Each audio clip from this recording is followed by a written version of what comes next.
gracious shepherd, our bountiful host.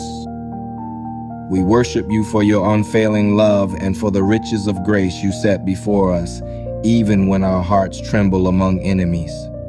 Lord, forgive us for doubting your nearness or fearing the darkness around us. Thank you for preparing a table just for us, for honoring us as your children with the sweet oil of your Spirit, and for causing our joy to overflow. We rest in your security, trusting that no evil can snatch us from your hands.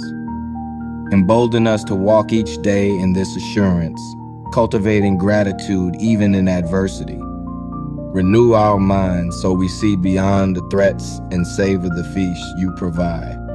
May we honor you by serving and blessing others, even as you have honored us. In the name of Jesus, our shepherd and king, amen.